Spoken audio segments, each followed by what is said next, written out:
Link Twitter पर आपको post किया था, किसी ने मुझे फॉरवर्ड किया था, मैं टीवी बहुत कम देखती हूँ, तो उसमें सुधीर चौधरी जी का वो वीडियो था, आपने देख लिया होगा। पीयूष गोयल जी ने उसको रीट्वीट किया है, कई लाख लोगों ने देखा है, कई हजार लोगों ने उसको ट्वीट किया है। तो उसमें 2014 का एक वीडियो है, सॉरी 2014 नहीं, उनका कहना था कि लॉकडाउन फेल हो जाता अगर मोदी जी की ये योजनाएं ना होती। 2014 के पहले सोशल डिस्टेंसिंग का पालन नहीं हो पाता। इस समय जो हम पालन कर पा रहे हैं उसमें शौचालयों का बहुत बड़ा योगदान है।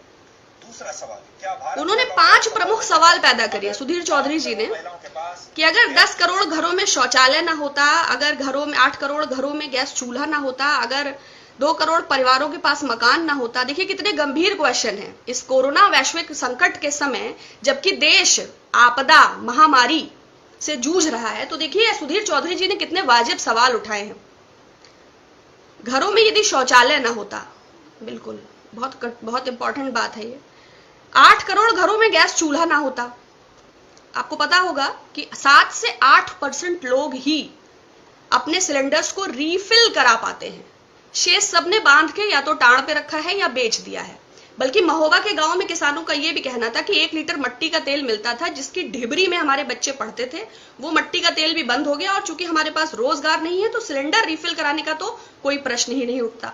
रोजगार हो तो सिलेंडर हो।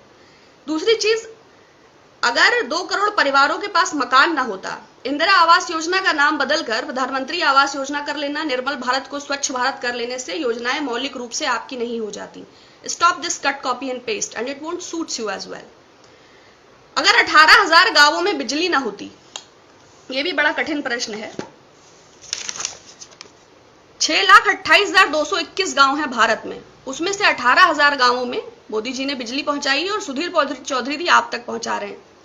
एक्चुअली मुझे लगता है 2014 के पहले सुधीर चौधरी जी के घर में शौचालय भी नहीं था। बड़ी मुश्किल से जंगल से लकड़ी काट के लाते थे, फिर माँ चूल्हे पर रोटी पकाती थी, फिर ये पैदल, सड़कें भी नहीं थी तो पैदल 2.5 कोस चल के नदी पार करके नाव से फिर बैलगाड़ी पे बैठ के पत्रकारिता के संस्थान में जाते थे।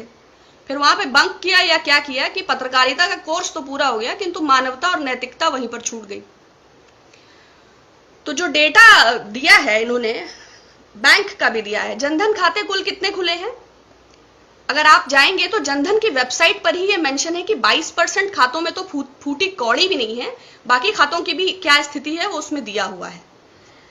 रिफिल का मैंने आपको बता ही दिया। बिजली का 18,000 गांव भी मैंने आपको बता दिए। 1947 में जब भारत आजाद हुआ तो 1500 गांव विद्युतीकृत थे। अगर चौधरी जी का बस चले तो थॉमस एल्वा एडिसन और माइकल फैराडे विद्युत के आविष्कार से भी मोदी जी को जोड़ दें कि नील आर्मस्ट्रांग ने पहला पांव नहीं रखा था, वो तो मोदी जी पहले चंद्रमा पे चढ़े थे। अगर चौधरी जी का बस चले तो वास्को डिगामा ने समुद्री मार्ग की खोज नहीं की थी, वो भी मोदी जी ने ही की थी। तो 2014 के पहले कोई बुनियादी सुविधाएं नहीं थी। तो 23 करोड़ लोगों के बैंक खाते भी मैंने आपको बता दिया। बैंकें कैसे बनी थी वैसे चौधरी जी? बैंकें नहीं होती तो क्या शौचालय में पैसा जमा करवाते? एक आरटीआई के मुताबिक 2014 से अब तक 26 सरकारी बैंकों की 90 शाखाएं बंद हो गई हैं। और बैंकिंग व्यवस्था पे ज्यादा बात करेंगे तो समय बीतता चला जाएगा, क्योंकि सबसे ज्यादा दुर्गति अगर कोई है तो बैंक कर्मियों की। देश सेवा के नाम पे नोटबंदी के समय उनके जो हालात हुए और आज 17,500 रुपए में वो देश के दुनिया के देश भर के हिस्सों में किस तरह अपनी नौकरी कर रहे हैं, ये तो बस बैंक कर्मी ही जानते हैं। तो बैंकों की तो बात मत करिए। सिलेंडर और खाता और जनधन और विद्युत और परिवारों के पास मकान, तो बुनियादी सुविधाएं भी 2014 के पहले सुधीर चौधरी जी को उपलब्ध नहीं थी। ये बहुत प्रख्यात पत्रकार हैं। अगर आप विकिपीडिया पे जाते हैं तो आप पाएंगे कि जो है इनका राशि जो है वो मिथुन राशि है। नक्षत्र और नक्षत्र के पद और गोत्र इन्होंने मेंशन नहीं किया है, और चूंकि अब विकिपीडिया अकाउंट एडिट हो सकता है अपने हाथों से, तो कुछ उसमें महत्वपूर्ण बातें मिस हो गई। इनका एक गौरवशाली अतीत है। 2012 में जिंदल स्टील्स प्राइवेट लिमिटेड से 100 करोड़ रुपए extortion money, 100 crore extortion money, extortion समझते हैं? रंगदारी, यू अंडरस्टैंड? अवैध वसूली। तो 100 crore extortion money Jindal steels से जब मांगा गया तो स्टिंग ऑपरेशन के दौरान इन पर केस फाइल हुआ और ये 14 दिन के रिमांड पे तिहाड़ जेल चले गए। अब ऑब्वियस सी बात है कि पत्रकारिता, वो भी बिना नैतिकता, बिना मानवता, और फिर तिहाड़ का 14 दिन का एक्सपीरियंस, तो इन्होंने बहुत तरक्की किया। निकले तो थोड़ा मानसिक रूप से असंतुलन होना स्वाभाविक था, वो इनकी पत्रकारिता में भी दिखता रहता है। बगदादी और गद्दाफी और पत्थरबाजी और खलीफा, उससे बाहर निकल नहीं पाते हैं, लेकिन खैर इट हैपेंस। तो 2012 का जो भी एग्जॉर्शन का केस था, बट अभी जो इनके टाइमलाइन पे जो ट्वीट पिन है, उसमें भारत के प्रधानमंत्री और अमेरिका के राष्ट्राध्यक्ष के साथ उनकी सेल्फी सुशोभित हो रही है। तो आप सोचिए, देश की दुनिया की दो ताकतवर हस्तियों के बीच में बैठ के सेल्फी ले रहे हैं, तो कितने ताकतवर पत्रकार हैं। अब इतनी ताकत रहेगी तो मानवता और मूल्य और नैतिकता और पत्रकारिता और चाटुकारिता, इसमें भेद भी समझ नहीं आएगा।